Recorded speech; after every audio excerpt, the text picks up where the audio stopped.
bus dropped me at the corner of Route 9 and Bellamy, a little after 11 at night, and for a long moment I didn't move from the curb because nothing about the corner had changed, and that was the first thing that felt wrong. I'm not the kind of man who notices much. I work in a warehouse outside Columbus, I drive a Ford with a cracked dash, and most of my life happens between a time clock and a microwave. I came back to Hadley because my aunt had finally agreed to sell the house my mother left behind, and someone in the family had to walk through it before the buyers did. I was the cheapest option. I had vacation days. I bought a one-way ticket on the overnight line because the morning bus cost twice as much, and I'd promised myself I'd save where I could. 13 years. That was the number I kept catching on, the way you catch a sleeve on a doorknob without meaning to. 13 years since I'd stood on this exact patch of cracked asphalt. 13 years since I'd lifted a duffel bag over my shoulder and told myself I was never coming back, the way young men tell themselves things they don't yet know how to mean. The station was still there. Of course it was still there. A long, low building of pale brick the color of old teeth, with a flat overhang held up by 4 square posts and a single fluorescent tube buzzing inside the awning.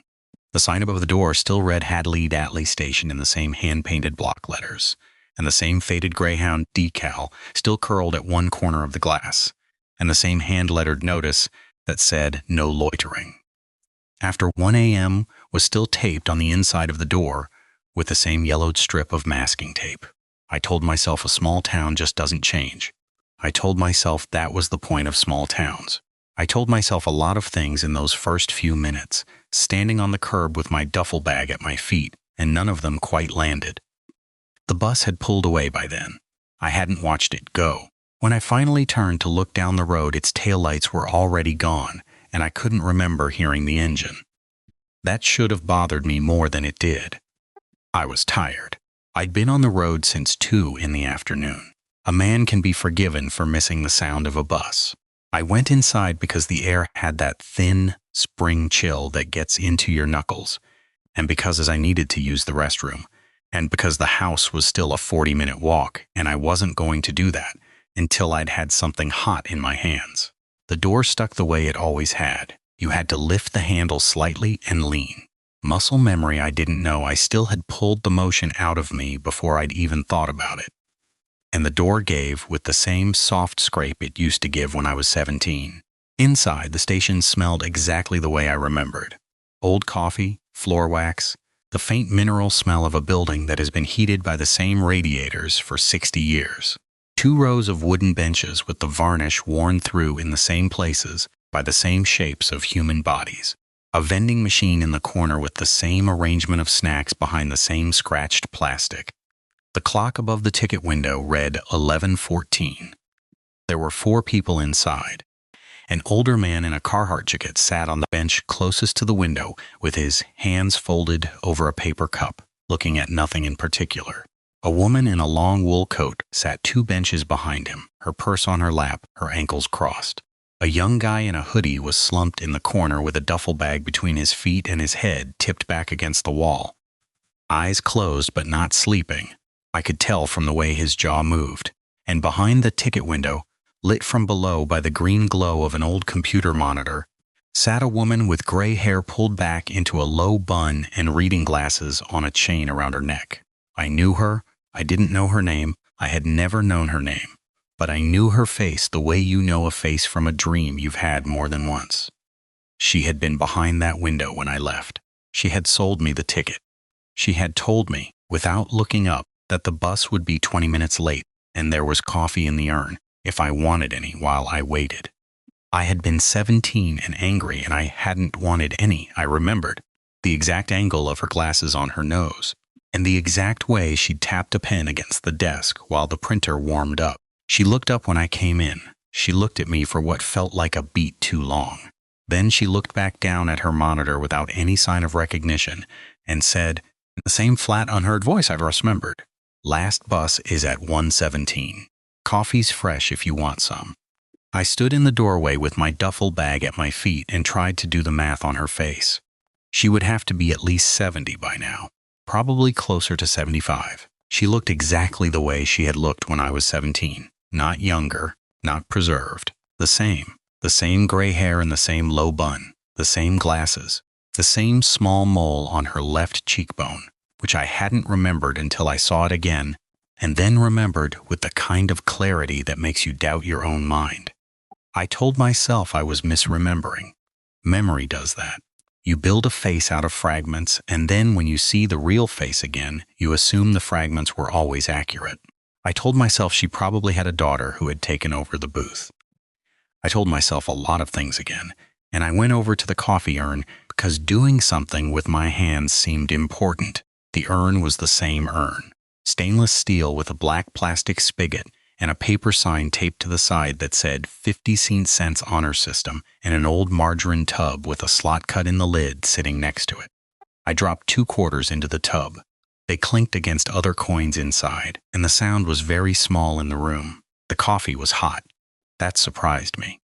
In my memory, the coffee in that urn had always been lukewarm at best, the kind of coffee that has been sitting since the morning shift. This coffee was hot enough to steam, and it smelled like it had been made within the hour. I stood at the urn with the cup in my hand and looked around the room again. And nobody was looking at me, and the clock above the window now read 11:16. I sat down on the bench across from the older man in the Carhartt jacket. I don't know why I chose that bench. There were 4 others. I sat down because it felt like the bench I was supposed to sit on, and that should have bothered me, and it did. But only the way a song stuck in your head bothers you. Quietly, underneath everything else, the older man looked up at me and nodded once. A small, slow nod, the kind men give each other in places where talking isn't required. I nodded back. He looked down again at his cup. "Cold one tonight," he said after a while. "Yeah," I said. "Always is this time of year." "Yeah." He didn't say anything else. He didn't look up again. He just sat there with his hands folded around his cup, and after a minute or two I realized he wasn't drinking from it. The cup was full. The steam was still rising off it in a thin, straight line. I watched him for longer than was polite, and in all that time he didn't lift the cup to his mouth and the steam didn't slow. I drank from my own cup. It tasted the way bus station coffee tastes. Bitter, a little burnt, comforting in the way that bad coffee is comforting when you're tired and cold and far from where you slept last. The woman in the wool coat shifted slightly on her bench. She uncrossed her ankles and crossed them the other way. She didn't look at me. She was looking at the door, but not in the way someone looks when they're waiting for someone. She was looking at it the way you look at a painting you've owned for a long time, with patience, with no expectation. I checked my phone. No signal. That wasn't strange. Hadley sat in a dead zone between 2 cell towers and always had. I put the phone back in my pocket. The clock above the window read 11:23. I'd been in the station 9 minutes, and the clock had moved 9 minutes, and I told myself that was reassuring and tried to mean it. I'll tell you the thing that started turning me, because I think it's important to be honest about when the turning starts. It wasn't the woman behind the window. It wasn't the man with the untouched coffee. It was the boy in the hoodie in the corner. He opened his eyes. He opened his eyes and looked directly at me, and his face was a face I knew. Not the way I knew the ticket woman's face. Differently. I knew his face from a school photograph that had hung in my mother's hallway for years in a cheap brass frame, behind glass that always had a smudge on it from where she'd touched it. His name was Daniel Reese. He had been 2 years ahead of me in school. He had died on Route 9 the spring before I graduated, in a car that hit a deer and went into the ditch, and I had been a pallbearer at his funeral because his mother had asked my mother, and my mother had said yes without asking me. He looked at me from the corner bench. He looked at me the way you look at someone you recognize but haven't seen in a long time and aren't sure if you're allowed to wave. He didn't smile. He didn't frown. He just looked. And then he closed his eyes again and tipped his head back against the wall the way he had been before. I sat very still on my bench. I held the coffee cup in both hands because my hands had started to shake and I didn't want anyone to see it. I looked at the clock. The clock read 11:23. I watched it for what felt like a long time. The minute hand did not move. I counted to 60 in my head. The minute hand did not move. I counted to 60 again. It did not move. Then it ticked all at once to 11:24. I want you to understand that I am not a man who jumps to conclusions. I have spent my entire adult life in jobs where jumping to conclusions gets people hurt. I drive a forklift. I count inventory. I do the same things in the same order every day because the same things in the same order are how you go home in one piece. So when I tell you that I sat on that bench for another 15 minutes trying to find a reasonable explanation for the boy in the corner, I want you to know I tried. I tried hard. Maybe it wasn't Daniel. Maybe it was his younger brother. Daniel had a younger brother. I was almost sure of it. And the younger brother would be about the right age by now. If you squinted at the math wrong, maybe the hoodie was just a hoodie and the face was just a face that ran in the family. Maybe my memory of the photograph in my mother's hallway was less reliable than I thought. Maybe I was tired. I was tired. I had been on a bus for 9 hours. People do things on buses. I went through all of it.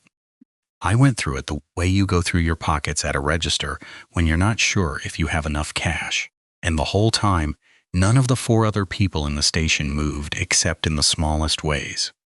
The woman in the wool coat uncrossed and recrossed her ankles. The older man tilted his cup slightly and set it back on his knee. The ticket woman turned a page in something I couldn't see behind the window. The boy in the corner breathed. Nobody drank. Nobody spoke. Nobody looked at their phone, which by itself in the year I was sitting in should have been impossible. At 11:41, I stood up. I told myself I was going to walk to the house. 40 minutes wasn't far. I'd done it before, drunk in worse weather. I picked up my duffel bag and I walked to the door. The ticket woman looked up. "Last bus is at 1:17, she said again, in the same flat voice, as if she hadn't said it before. "You'll want to stay inside. It's cold." "I'm walking," I said. My voice came out smaller than I meant it. She looked at me over her glasses. Her eyes were a very pale blue, the kind of blue that looks washed out under fluorescent light. She didn't say anything for a moment. Then she said, "The bus comes at 1:17. It always has." There was something underneath the words. Not a warning exactly, not a threat. A statement of fact offered with a kind of patience that suggested she had offered it many times before, to many people, and most of them had eventually sat back down. I stood at the door with my hand on the handle, and I thought about Daniel Reese in the corner with his eyes closed, and I thought about the clock that had not moved for 2 minutes and then moved all at once.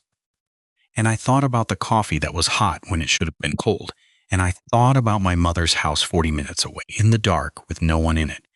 And I sat back down. I sat back down on the same bench. The older man in the Carhartt jacket nodded at me again, the same small, slow nod as if I'd been gone a long time and had finally come back. "Cold one tonight," he said. "Yeah," I said. "I want to tell you about the others, because the longer I sat there, the more of them I began to recognize. The woman in the wool coat. I didn't place her right away. It took me until almost midnight, and then it came to me all at once, the way these things do. She had taught 3rd grade at Hadley Elementary. Her name was Mrs. Coyle. She had given me a sticker in 1994 for spelling necessary correctly on a quiz. And I remembered the sticker had been a small gold star, and I remembered her hand reaching across my desk to press it onto the corner of the paper. And I remembered the cuff of her wool coat brushing against my wrist, because she had been wearing the same coat even then. Mrs. Coyle had died of a stroke in her kitchen the year I turned 22. I had read about it in an email from my mother. I had not come home for the funeral.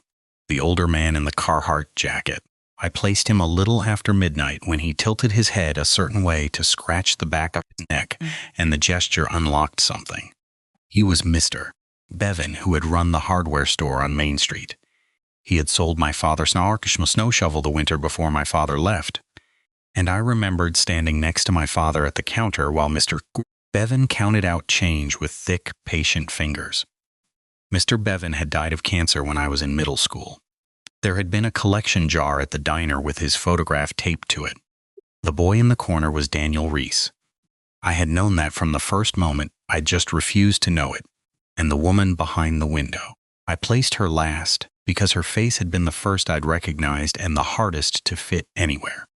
She wasn't from Hadley originally. She had come to the station from somewhere else, somewhere further north, and she had worked the night shift there for as long as anyone could remember.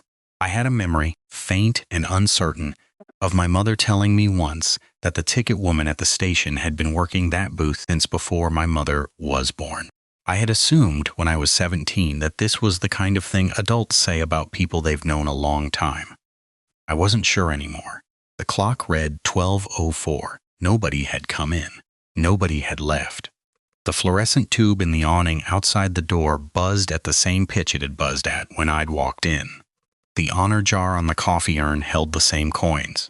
The steam rose from Mr. Bevan's cup in the same thin, straight line. I tried to think clearly. I tried to be the man who counts inventory. Here is what I knew. I knew that I had walked into a bus station I remembered, and that the station was full of people I remembered, and that the people I remembered were people who, by every reasonable measure I had, should not be sitting on those benches. I knew that the clock was not behaving correctly. I knew that the coffee was hot in a way it should not have been. I knew that nobody in the room had spoken to me except the ticket woman who had said the same sentence twice, and Mr. Bevan, who had said the same sentence twice. Here is what I did not know. I did not know if I was one of them. That is the thought that arrived around 12:20, and once it arrived, I could not get rid of it. I sat on my bench and I looked at my own hands and I tried to remember the bus ride. I tried to remember the driver's face. I tried to remember the woman who had sat across the aisle from me, the one with the knitting. I could remember the knitting. I could not remember the woman's face. I tried to remember the rest stop in Marysville, where we'd pulled in for 15 minutes and I'd bought a bag of pretzels. I could remember the pretzels. I could not remember paying for them.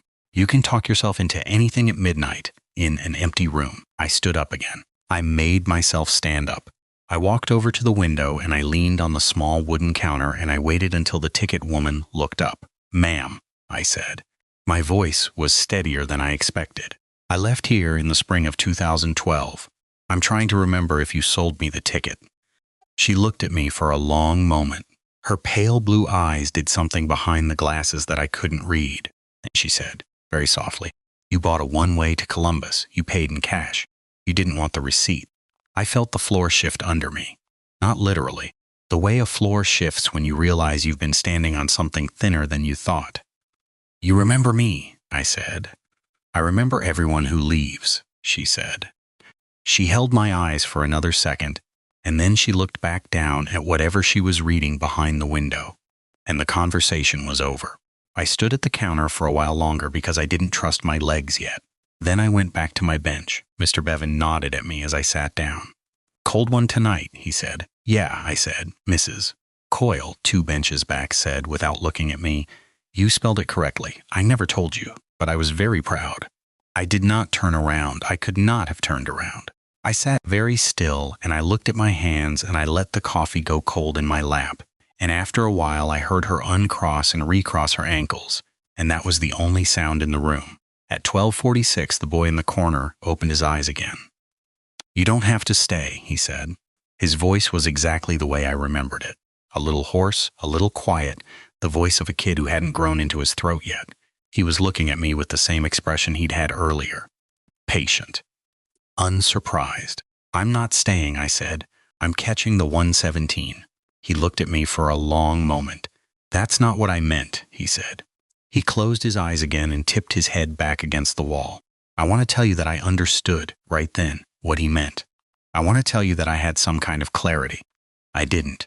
I sat on the bench and I held my cold coffee, and I tried to make the words mean something I could carry, and I couldn't. Not yet, maybe not ever. At 1:02 I heard the bus. You hear a bus before you see it on Route 9. The road comes in long and flat from the east, and the sound carries across the fields for at least a mile. I heard the low diesel hum and the soft hiss of air brakes being feathered against a slope, and the sound was so ordinary that for a moment I forgot where I was. I almost stood up. Habit, mostly. The habit of a man who has been waiting for a bus. The others did stand up, all 4 of them. The motion was so synchronized that I noticed it less as movement than as a change in the shape of the room. Mr. Bevan stood and set his cup carefully on the bench beside him. Mrs. Coyle stood and adjusted the strap of her purse. Daniel Reese stood and lifted his duffel bag with one hand. The ticket woman stood behind her window and slid a small ledger book closed. They moved toward the door, not quickly. With the slow economy of people who have done a thing many times and know exactly how much energy it requires, I stayed on my bench. The bus pulled in under the awning. It was not a bus I recognized. It was not a Greyhound. It was longer and older, and the paint was a kind of deep cream color that I associated with photographs from before I was born. The destination scroll above the windshield was blank. The driver was a silhouette behind the glass, and I could not have told you, then or now, whether the silhouette was a man or a woman. The door opened with a soft pneumatic sigh. Mr. Bevan went first. He stepped up into the bus and he did not look back. Mrs. Coyle followed him. Then Daniel. The ticket woman came out from behind her window and crossed the room, and as she passed my bench she paused, just briefly, and looked down at me. "You can come if you want," she said, "or you can stay. The next one is at 117. I looked up at her. I think I tried to say something. I'm not sure what. "Most people sit through a few," she said. "It takes some getting used to." She stepped up into the bus. The door side shut behind her. The bus pulled away with the same low diesel hum, and the sound faded down Route 9 the way it had come, and I sat on the bench in the empty station and listened to it go. The clock above the window read 1:03. I sat there for the next 14 minutes. I couldn't tell you why. I could have gotten up. The door wasn't locked. Nothing was holding me. I could have walked out into the cold and started toward my mother's house and put the whole night behind me as a strange dream brought on by exhaustion and grief I hadn't admitted to. I didn't. I sat on the bench and I watched the clock and I waited for the next bus, the way the ticket woman had said most people did, sitting through a few, getting used to it. At 1:17, the next bus came. It was the bus I had ridden in on. The same Greyhound, the same scuffed paint, the same dim cabin lights. It pulled in under the awning with the same hiss of brakes. The door opened. A man stepped down. He had a duffel bag over his shoulder. He was about my age. He looked tired in the way that men look tired when they have been on a road for longer than they meant to be. He stood on the curb for a moment, looking at the station, and his face did something I recognized. The face of a man recognizing a place he had not allowed himself to think about in a long time. He came inside. The door stuck. He lifted the handle and leaned, without thinking about it, and the door gave with a soft scrape. He looked around the empty room. He saw me on the bench. He nodded the way strangers nod. I nodded back. He went to the window. There was no one behind it. Now he stood there for a moment, uncertain, and then he turned toward the coffee urn. I watched him drop 2 quarters into the margarine tub. I watched him pour a cup. I watched him take a sip and look surprised that it was hot. He sat down on the bench across from me, not because I was there, because it was the bench he was supposed to sit on. I knew that the way I had known it earlier, the way you know the shape of your own bed in the dark. "Cold one tonight," I said. He looked up at me. His eyes were tired and a little wary, the way mine must have been 3 hours ago. "Yeah," he said. "Always is, this time of year." Yeah, he looked down at his coffee. He didn't drink from it again. He held it in both hands for the warmth, and after a minute, the steam settled into a thin straight line above the cup. "I'm going to tell you the rest of this honestly, because I think you've earned it for staying with me. I did leave, eventually. I left at 4:12 in the morning, when the sky outside the awning had started to turn the color of old paper and the fluorescent tube had finally clicked off on its timer. I picked up my duffel bag and I walked past the new man on his bench, and he nodded at me the way Mr. Bevan had nodded at me, the small, slow nod of someone who has been there a long time and recognizes the arrival of something familiar. I walked the 40 minutes to my mother's house. I let myself in with the key under the porch step where my aunt had told me it would be. I sat in the kitchen until full daylight, and then I did the walk through the buyers needed, and I signed the papers at the lawyer's office in town that afternoon. And I caught the 4 o'clock bus back to Columbus, and I was at work by Monday morning. I have not been back to Hadley. I think about it more than I should. I think about it at night, mostly. When the warehouse is closed and I'm driving home on the empty stretch of state route between work and my apartment, and the radio is playing something I'm not really listening to, I think about Mr. Bevan's nod and the way Mrs. Coyle said she had been proud of me without ever turning her head.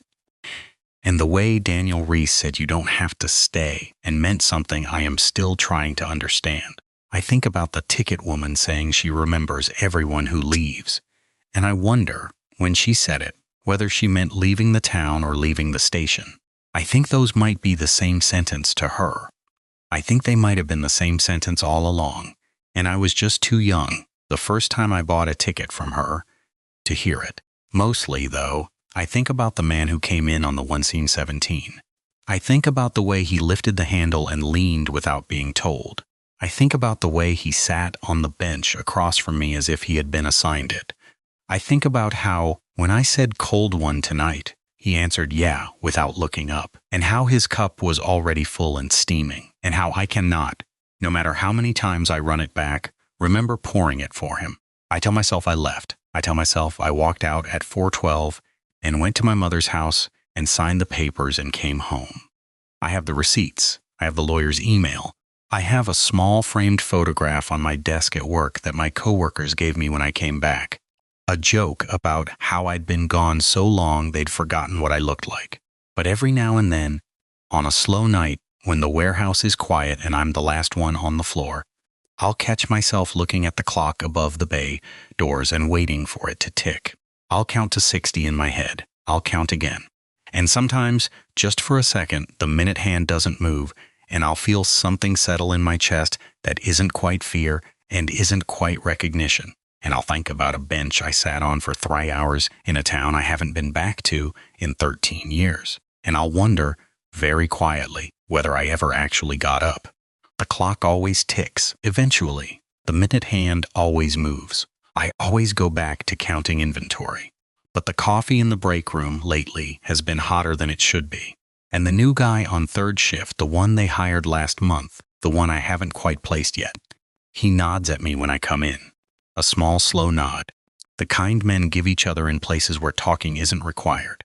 And last week, when I said cold one tonight, he answered yeah without looking up. And I realized, standing there with my hand on the time clock, that I hadn't actually decided to say it. It had just been the thing I was supposed to say.